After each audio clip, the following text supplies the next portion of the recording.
morning. So first of all, let me begin with introduction of our group members. We have Nobin Kisi, we have Pramit Kisi, Nobin Khogrel, Pramit Kisi, and myself, Abbal Dhakal. So the research work that we've done is on women in poverty in South Asia, causes of lack of opportunities and unequal pay. So now I'd like to call Mr. Pramit to introduce the research. One of the major problems of South Asian countries of our time is women are lagging far behind compared to men. Some of the problems in these countries are gender inequality, lack of women empowerment, lack of opportunity, lack of education, due to which the problem of unequal payment distribution arises. Now moving on to the main part, the women in countries in South Asian countries like Nepal, India, Bhutan, Pakistan, most of the women are uneducated, due to which they remain unemployed. And as we all know that big companies and organizations only hire educated women. These women being uneducated won't be getting any jobs in large organizations. So they will be forced to work in low-level labor works.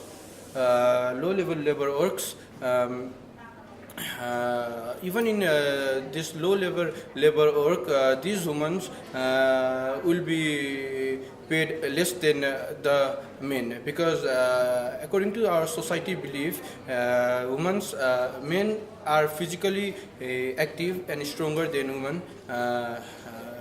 And now moving to the aims, the aim of our research presentation is to find out why women in poverty are stuck in poverty, and to explore the unequal payment aspect of gender discrimination in the contribution to women in poverty, and why the women in South Asian countries are facing unequal payment distribution. And some of the methodology we use the help of web source, newspaper articles and electronic journals, and also some online tools were used to create graphs and charts, which help us in our research presentation. Now I want to call my friend Nobin for further presentation. Thank you, Pramit. Before discussing more about literature review and findings, I'd like to differentiate the two kinds of unequal payment. The first one, for the first unequal payment, will be the woman getting low-level job and men getting high-level job at different companies, which usually occurs in South Asian countries. And another unequal payment is women getting different pay in same level of job, and men getting different pay in same level of job, which occurs in developed countries. And as we are focusing on the South Asian countries, so we should focus on the first unequal payment. And focusing on the first finding, as women in developing countries would be US $90 trillion better if they were paid equal to men, which is mentioned by ActionAid UK. So this statement only justifies with the poverty according to the income. Also, it should focus on the poverty according to the quality of life of women, as women are getting less quality of education at the previous early age, and which does not develop themselves for the good skills when they required for the work in the future. Also, women, there is inheritance right favor men more than women, which means that men are already getting capital and resources than women, which helps them to invest more and develop their skills. And women are likely to fail behind, as they will get less resources to develop themselves. And in South Asia, only few % of women are getting job, as the women are less skilled. And over to Abba. Okay, so thank you, Navin, for clarifying on the two different kinds of unequal payment that we are discussing today. The first being the difference in payment within the same job for men and women, which occurs in developing countries, while the second being women getting low-paying jobs while men getting high-paying jobs. We've identified different factors. We've identified different factors of why the women being paid, women getting jobs being based on low-paying jobs are there. So, according to Action Aid UK, as Navin stated, $90 trillion. That is the amount that women would have had more if they were paid equal to men. That means that various reasons that we put up here through our literature review, according to Australian Aid 2013, women working at home or urban slums under poor sanitary conditions are vulnerable to diseases more than men. So here a basic assumption is that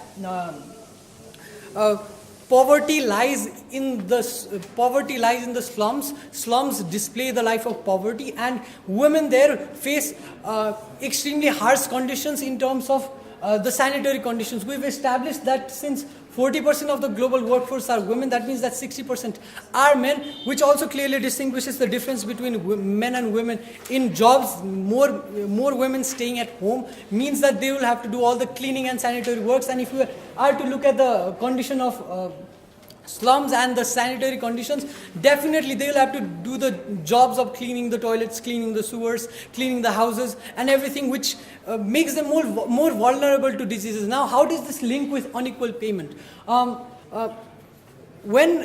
When many women in a particular society are vulnerable to these kind of diseases compared to men, when they suffer from diseases, there will be one problem that will arise in the minds of the employers, which is the productivity of women.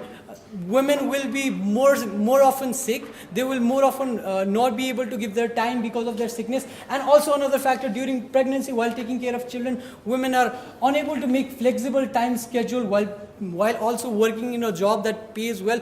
In the case of poor women, this shows that in the mind of the employers, it is also true, because of these particular factors, that women are able to deliver less to the workforce. They are able to not provide their full commitment to the workforce. That means that they do not have a trust in women working for them. That also suggests why women are getting unequally paid. Now, and this trend of women getting unequally paid results in women themselves feeling low about themselves. They will not have confidence. This is one of the findings by Mickelson and Hazlitt in Why Me Low-Income Women's Poverty Attributions. So this is what they attribute themselves towards. They think that they are not capable of delivering more, which is why they also suffer from anxiety and depression, ultimately leading to lack of productivity in women, which again results in the same mindset that employer has, making them pay unequally. So another factor is that now discussing on the causes of lack of opportunities, why women face these kind of circumstances. If we were to look at the security issues, 60% of women in Mumbai commute have been harassed. We know that there is a Dharavi slum in Mumbai, which distinguishes the life of poor and the rich. And if we are to look at the example of those slums, then they are the women who have to go out to the city to get a job that pays well. And when they are harassed in commutes, then they will not, their parents, their relatives will not be allowing them to go and pursue for certain education which lies beyond their slums, which lies beyond the periphery of their comfort, which also leads in lack of opportunities. And also when we are talking about lack of opportunities, like Navin mentioned about the inheritance right that favor more men than women,